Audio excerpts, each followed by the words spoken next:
시청자 여러분 안녕하십니까? 주말 교계 뉴스 조혜진입니다. 이번 주 기독교계에는 어떤 일이 있었는지 정리했습니다. 한반도 위기 상황이 그 어느 때보다 고조된 가운데 한국기독교교회협의회와 9개 회원 교단장들이 전쟁은 절대 안 된다는 호소문을 발표했습니다.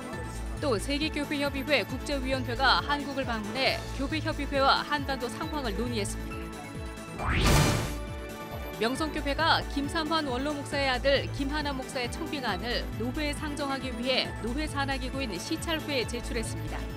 명성교회가 교단의 세습금지법을 어기는 것이 아니냐는 우려가 높아지고 있습니다.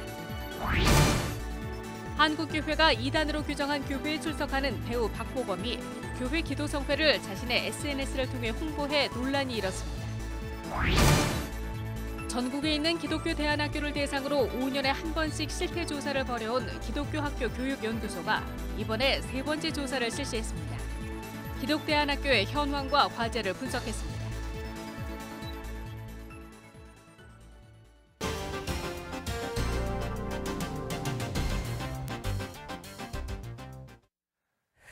북한 김정은 정권의 미사일 도발로 한반도의 위기가 고조되고 있는 가운데 천문학적 규모의 대북 투자를 해온 통일교가 숨은 조력자란 의혹이 커지고 있습니다. CBS가 통일교의 재원 창구로 활용되는 일본의 통일교 실태를 현지 취재하면서 통일교와 북한 커넥션을 파헤쳤는데요. 일본 현지 취재를 진행한 송주열 기자와 자세한 이야기 나눠보겠습니다. 송주열 기자. 네. 북한의 잇따른 미사일 도발이 네. 통일교와 깊은 관련이 있다라는 결론이 나온 건가요? 네. 통일교의 천문학적인 헌금 창구로 활용되고 있는 일본 통일교를 집중 취재하는 과정에서 북한의 미사일 개발과 통일교가 상당한 인연이 있다는 것을 발견했습니다. 아하. 지난 1993년 북한의 러시아산 골프급 잠수함을 수출해서 일본에 집중 조명을 받은 토엔쇼지, 우리말로 동원상사인데요. 토엔쇼지가 당시 북한에 수출한 골프 2급 잠수함은 잠수함 발사 탄도미사일 SLBM이 장착 가능합니다. 골프 2급 잠수함은 원자력 추진 핵 잠수함을 제외하고 유일하게 SLBM을 장착해 수중 발사할 수 있는 디젤급 잠수함인 것으로 알려졌습니다. 예. 그러나 이 같은 사실은 국내에서 일부 군사 전문가들에게만 알려졌고 북한에 잠수함을 수출한 회사가 통일교와 깊은 관련이 있다는 사실은 전혀 알려지지 않았습니다.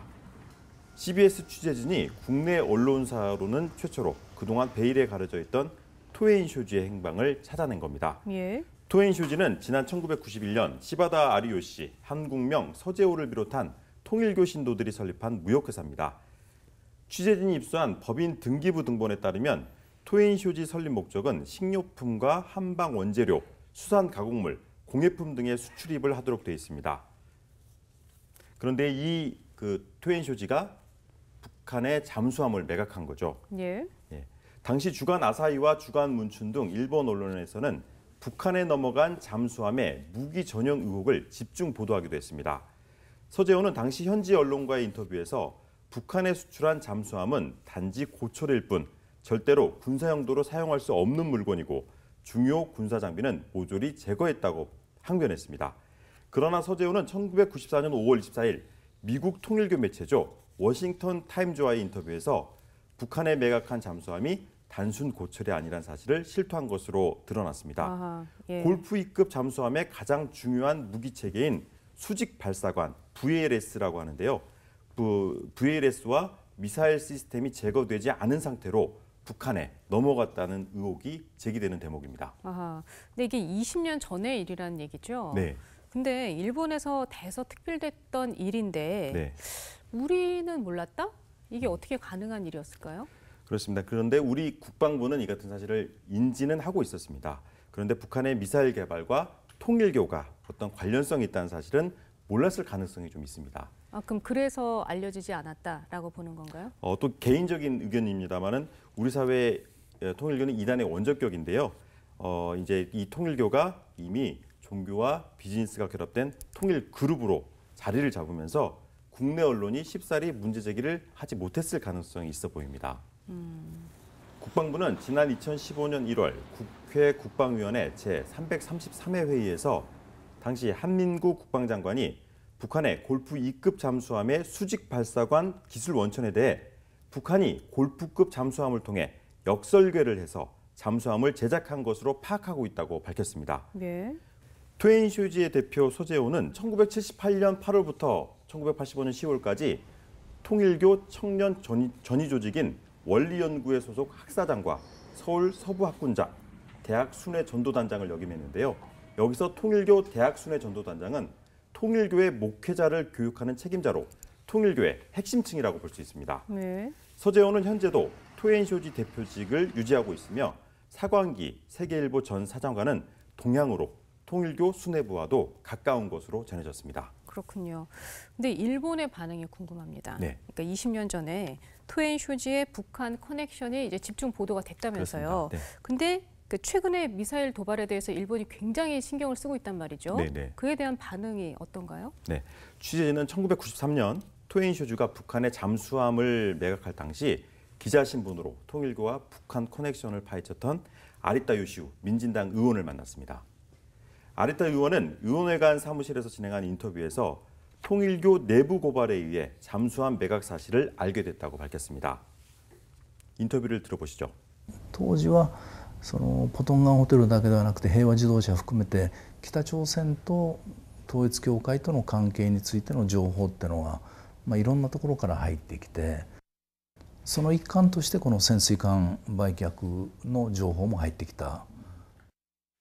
왜 일본 정부가 이 같은 사실을 알고도 아무런 제재를 못한 것 같냐는 질문에 일본의 관료주의 때문에 북한을 상대로 문제 제기를 할 만한 이들이 없었다고 말합니다. 아리타 의원은 또 통일교가 북한에 수출한 잠수함이 미사일로 돌아오는 상황에 대해 일본 국회 차원에서 문제 제기를 해야 한다고 주장했습니다.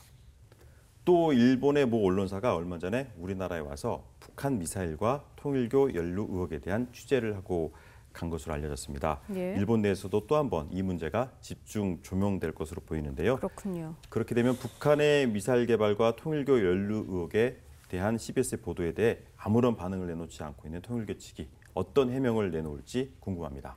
예, 그렇군요. 네, 아무쪼록 이제 국가 안보와 직결되는 문제인 만큼요, 의혹들이 명백하게 풀려야 할 것 같습니다. 네, 송주열 기자 잘 들었습니다.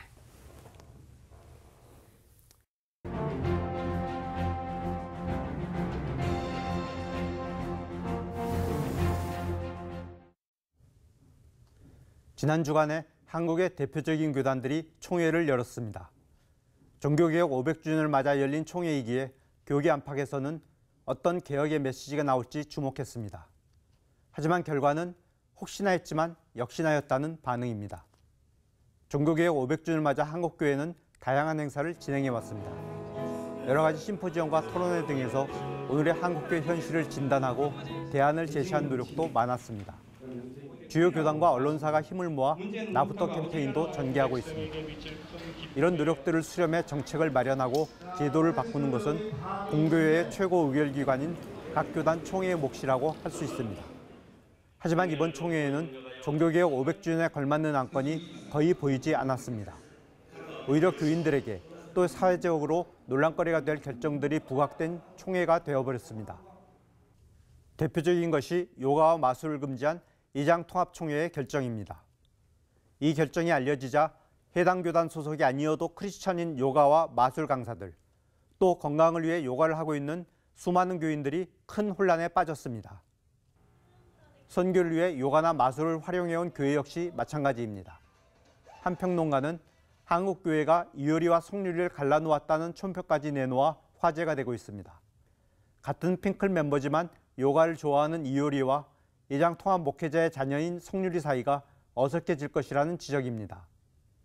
요가나 마술의 기원을 따져보면 종교적 의미가 있는 것은 사실입니다. 하지만 지금 한국 사회에서 그 같은 의미로 받아들이는 사람은 거의 없을 것입니다.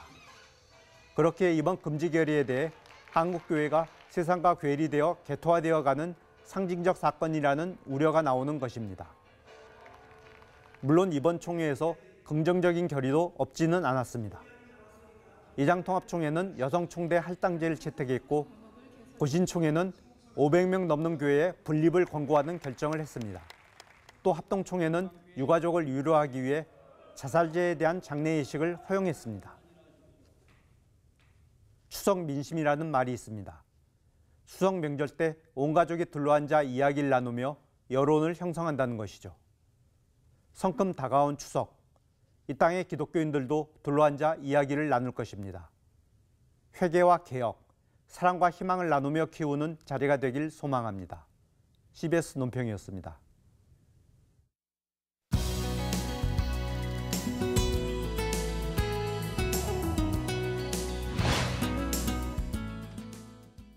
기독교 학교 교육연구소가 5년에 한 번씩 전국에 있는 기독교 대안학교를 대상으로 실태조사를 벌여왔습니다. 이번이 세 번째 조사인데요. 기독대안학교와 관련한 조사 내용과 과제를 점검해 보겠습니다. 이종철 연구원 자리에 함께했습니다. 연구원님 어서 오십시오. 안녕하세요. 네, 기독교 대안학교 실태조사를 하셨는데요. 조사 목적이 궁금하고요. 그리고 몇 개 학교를 어떤 방식으로 조사를 하셨을까요?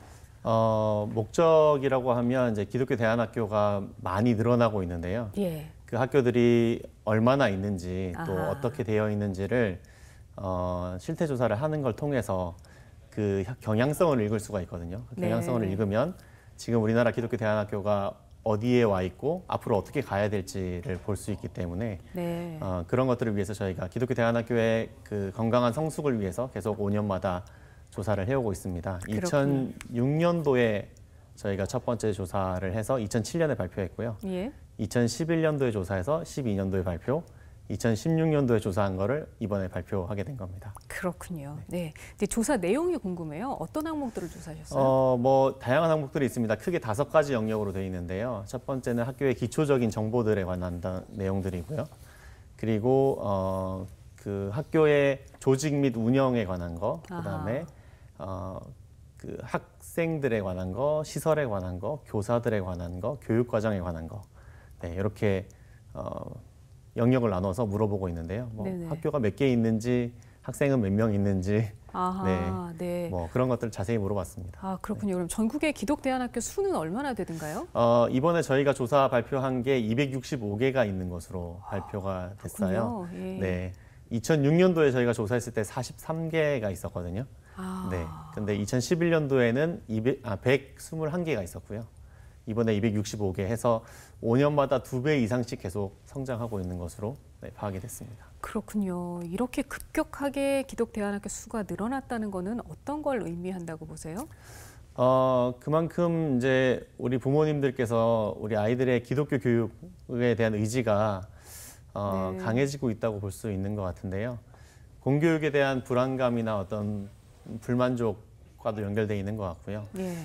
저희 이번에 조사했을 때 학제를 물어봤는데 학제가 과거에는 초등학교를 일반 학교를 다니다가 중고등학교에 대안학교로 오는 경우들이 많았는데 네. 이번에는 초등대안학교, 그러니까 초등부터 초중고 연결되어 있는 학교, 12년제 아하. 학교들을 다니는 학교 퍼센테이지가 굉장히 높아졌어요. 그래요. 그러니까 초등이 늘어났다고 하는 것은 처음부터 대안교육을 선택했다는 의미이기 때문에 그렇죠. 대안학교의 성격이 많이 바뀐 것이라고 볼 수도 있습니다. 그러니까 아하. 과거에는 좀 학교 부적응의 경향이 강했다면 네. 지금은 기독교 교육 의지나 대안교육 의지가 강하신 분들이 이 기독교 대안학교를 선택하는 경향이 강해졌다는 거죠. 아, 그렇군요. 그럼 이번 조사 결과를 통해서 혹시 우리가 주목해 봐야 할 점이 있다면 뭘까요? 일단 미인가 대안학교가 계속 늘어나고 있다는 건데요.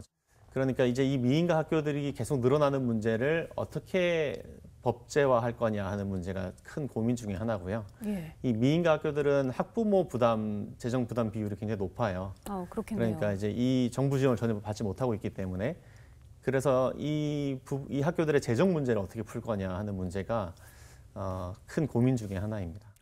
이 재정적인 부분이 갈수록 더 이제 학교들이 고민이 많이 되는 부분이고 또 경제적으로 어렵다 보니까 부모님들이 또 재정 내시는 거에 좀 어려움을 느끼시는 분들이 많아서 학교마다 이 미수금 문제 때문에 학비 미수금 문제 때문에 좀 고민을 겪고 있는 그래요? 부분도 있고요. 예. 그러다 보니까 이 재정 문제를 어떻게 풀 거냐 하는 게 큰 고민 중에 하나인데 제일 좋은 사례로 생각하고 있는 게 덴마크나 네덜란드 사례인데요.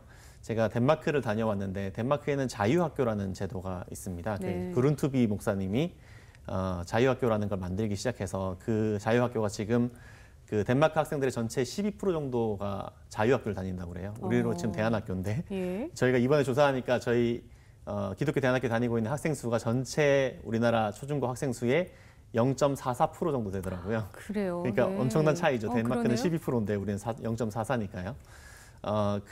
어쨌든 그 덴마크는 그렇게 오랜 세월에 걸쳐서 처음엔 그렇지 않았겠지만 대안학교가 더 활성화되고 정부로부터 인정을 받고 지금은 재정 지원도 받고 있는 상태거든요. 그래서 한 70% 정도는 국가가 내고 30% 정도만 부모가 내는 구조로 가고 있어요. 그래서 네네.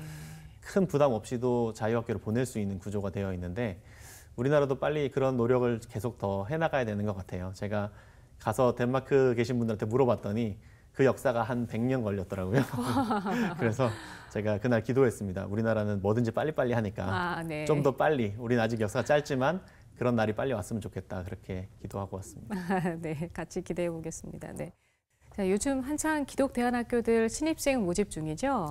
네, 이제 네. 본격적으로 시작되고 있는 것 같아요. 아하, 네. 예. 그러니까 학부모님들이 궁금해하시는 분들이 그 지점일 것 같아요. 어떤 학교를 어떻게 골라야 할지 네, 네. 선택 기준 같은 게 있을까요? 저희 사무실로 전화가 자주 와요. 네, 네. 네, 저한테 전화가 자주 오는데 주로 제가 좀 고민되는 부분이 뭐냐면 편향된 정보를 가지고 전화를 주시거든요. 그러니까 아하. 특정 학교의 정보만 가지고 전화를 주시기 때문에 편향된 정보는 편향된 결과를 낳게 되는 것 같아요. 그래서 저는 이제 부모님들한테 좀 더 넓게 보게 해드리려고 노력을 많이 하고 있는데요. 그 대안학교의 장점과 단점을 충분히 이해하고도 나는 이 길을 선택해서 이 기독교 대안학교 운동에 같이 참여하겠다 하는 분들이 선택하셨으면 좋겠고요. 그런 측면에서 좀 더 학교를 많이 이해하실 수 있도록 이번 그 세미나 연구 자료가 도움이 됐으면 좋겠다는 생각을 가지고 있습니다. 네, 학부모님들 참고하시면 좋겠습니다. 예, 지금까지 기독교학교 교육연구소 이종철 연구원이었습니다. 이상으로 주말 CBS 교계 뉴스를 모두 마치겠습니다. 시청해주신 여러분 고맙습니다.